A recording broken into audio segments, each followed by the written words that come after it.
Hiya, right, welcome back. Now, we're reacting today to a request that we've had dozens of times, and I mean dozens. I've just been putting it off because we've had so much to do with the garage and whatnot, but this is time to do it. Now, the request has been for headlight aim. People that want to know how to set up the headlight aim on a motorcycle. Headlight aim is one of the most common failures on MOT for motorcycles. Here in the UK, we have an MOT test every year. It's just basically a safety test. There isn't really much to go wrong with a motorcycle. We don't have an emissions test. There really isn't a decibel test, so most MOT testers, they're pretty cool. They'll let you go with it, as long as it's not leaking or defective. But the most common thing that MOTs fail on is headlight aim. It's a really weird thing, and it can be quite a complicated subject. So I want to show you today, very quickly, how to check your own headlight aim before you leave home so that you don't have that silly problem, have to get it fixed. They will charge you if they have to set it all up for you, especially if it's a sports bike or something with a complicated adjustment system and they have to get the tools out. If it's something they can just twist a bit, that's fine, they won't charge, but it saves you the money if you do it yourself. I'm going to show you very quickly basically how the MOT rules work. It's a little bit complicated. I'll try and make it basic in Delboy's garage style so you can follow it, and hopefully that will give you what you need, and you can set up your own headlight and make it pass MOT first time, and of course safe on the road. Show you how it works.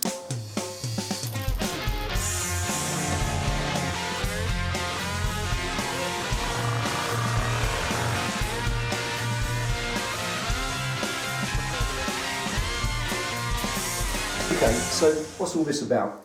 Quite simply, it's about not dazzling oncoming traffic.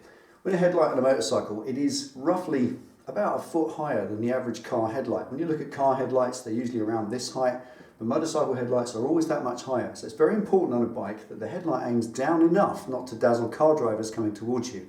And if you think, well, I don't really care about them, well, you should, because if you dazzle them, they'll run straight into you, which isn't very cool, is it, Penny? Not really. It'll spoil your whole day, eh? So what we have to do is make sure that we're legal for our MOT and we're safe for the road. And we start by measuring the height of the bulb that's going to do the dipped beam. Here in the UK, we measure the dipped beam only. Now, there may be different rules where you live. This may not apply to any other country outside the UK, but these requests we're getting are constant, and they are from Britain for the MOT.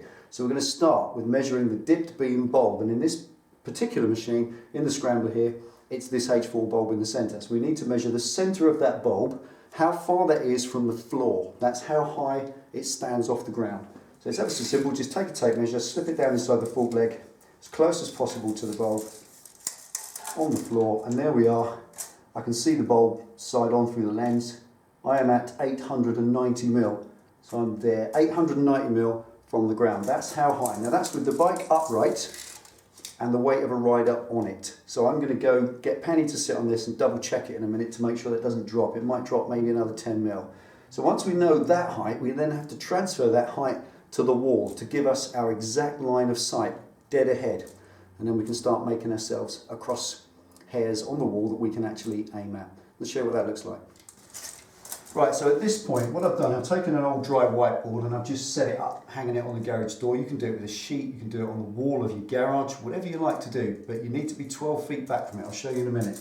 So for now, what we need to do is bring the bike up to the wall, and we need to go, there's the headlight, and we're trying to come in and find this straight line point. So we measure first of all, let's do it that way around.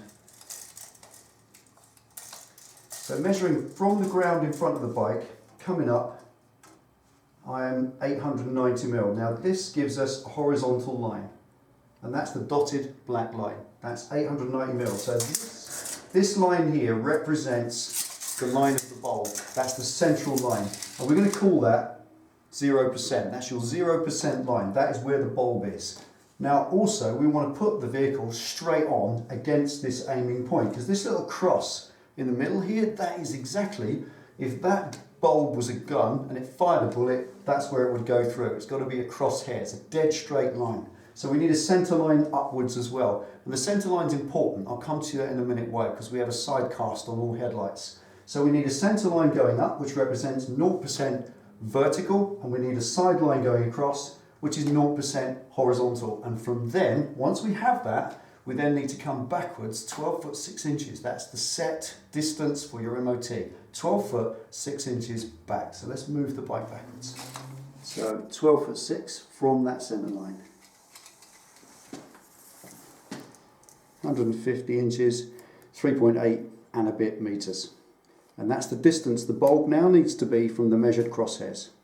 Okay, now I hope this isn't going to be too complicated. you can do yourself one of these boards, and what I'm going to do at the end is do a close-up screenshot of it and give you 10 seconds of it at the end of the video so you can observe it, you can study it, and you can make yourself one. I've written the sizes where you need to write these marks from the top, and I'll explain briefly. As we've done already, we know that this centre line, this 0%, is exactly the centre of the bike, and Penny's now sitting on the bike filming from the centre of it, or just off. Camera's a little bit to one side. So this line horizontally represents exactly where the bulb is. So that pinpoint there is what the bulb is facing at. That's the centre point where it sits. Now I've marked another dotted line to the left, which is 2% to the left, or 80 millimetres on your board. 80 millimetres, but you have to be that 12 foot 6 inches back for that to be correct. So 12 foot 6 back, 80 mil to the left, that dotted line, because we'll need to measure that, I'll show you in a minute. Now, we obviously have to have our light aiming downwards. That's what headlight aim is about. It has to aim downwards and sit correct. Now, I've got the blue bar, as you can see, and I've got the red bar. The bikes that are, can you close in on that, Pen? Can you just zoom in on these numbers? If your headlight, you got it? Cool.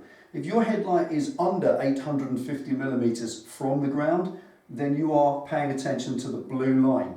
If your headlight, on the other hand, is more than 850 mil from the ground, then you're on this red line. So as you can see, if your headlight lives higher up in the world, then it must aim further down, because it's more chance that it can dazzle people. So in that sense, whichever your headlight is, that's why you have to have those two. You'll soon know what your bike is, and you won't need both of them. You'll only need your one. I'm doing it so you can see both. And in this instance, Penny's scrambler there is 890 millimetres from the ground, so we are using the red bar at the bottom. So Penny switches the light on, sticks the ignition on, mate.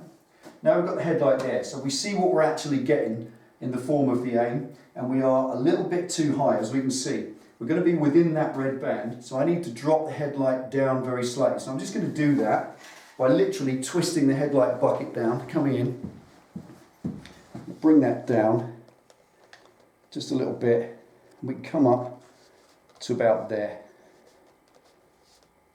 That's it. So we're not looking at, I'll just come back to here.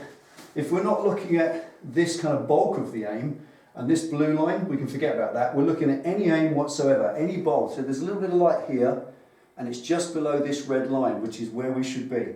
And also you'll see, from looking at it, that the light has a cast up to one side, which most headlights will do. It casts up one side to give you a wider beam. This is the dip beam, remember, not the main beam. So that cast up to one side. If you have an E4 headlight, you'll notice you get a flat beam right across, because an E4 headlight doesn't have an upward cast. It's flat right the way across. This is an E12 light, so it will come up to one side. Now this is what this dotted 2% line is all about. When your headlight is on, you must not have this cast. You can you see it there, Pen? This little cast of light must not emerge above this red line until you are 2% to the left. Does that make sense? Yep. We've got this line here, and we've got the bulk of the line nicely below, and you can see here, this is where the cast begins. And it must not emerge above the red line until it makes the 2% line. Then it can come up here, and that's absolutely fine. If you put a far more powerful bulb, or if I switch the lights off in here, you can see that, it's a lot clearer. But as we are at the moment, you can see that quite. Does that all make sense, Pen? Does. It's as simple as that. Now, if your headlight's not quite correct, as you saw, you can get hold of your headlight, you can bend it downwards, you can make that work. The other side of it is, I'll show you just a very quick one in a minute, how you can actually adjust your headlight itself to get that exactly correct. You can adjust a little bit left to right, and that's why we adjust the left to right head. That's what that left to right adjustment is to make sure that this upward cast doesn't emerge above your maximum allowed line before you are 2 degrees or 80 mil to the left of the dot line. Okay, so complicated, eh? It is very complicated. It's a bit boring as well, to be honest. But if you want an MOT and you don't want headlight aim to be the reason you fail, this is how your headlight, that is how your headlight has to look.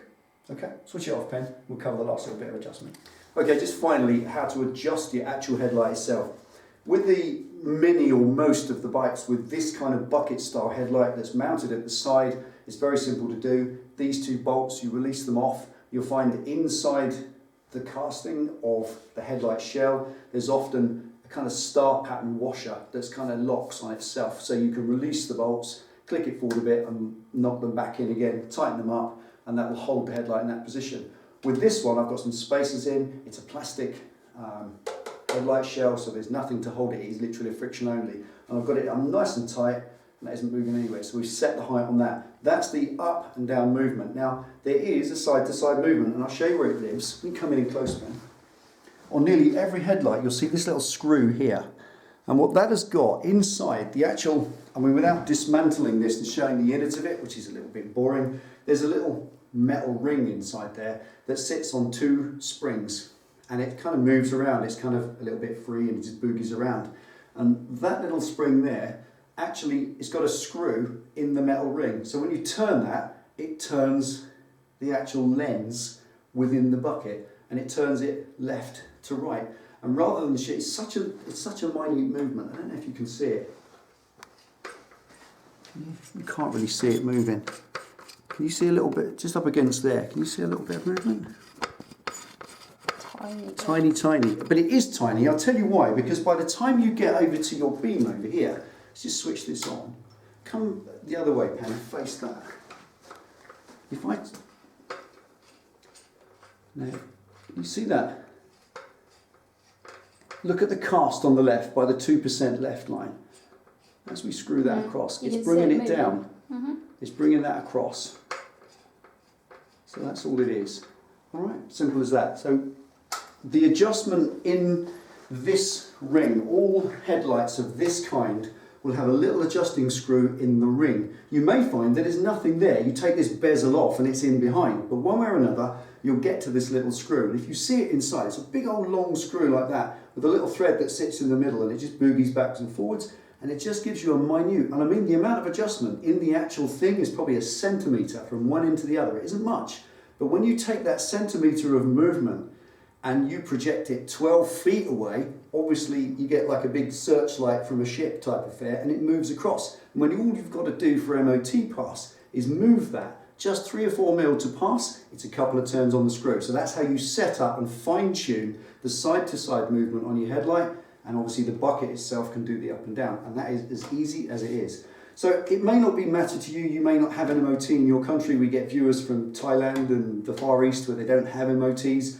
But I think most places in the world have drivers coming the other way. And on that basis, it's very important that your bike doesn't dazzle the people coming at you, because that's dangerous to you as much as it is to them. So in that sense, this is a great thing to do, even if you don't have an MOT. Set your headlight up so it's just below the centre line. And that's as easy as it is. Even you can do it, can you, Ben? Yep, I reckon. It's not hard. Okay, we're just going to do a final screenshot on that so you can write one out for yourself. And if you've got any questions and you're not sure, drop them in the comments box and we'll try and clarify it for you as much as we can. Anything else, man?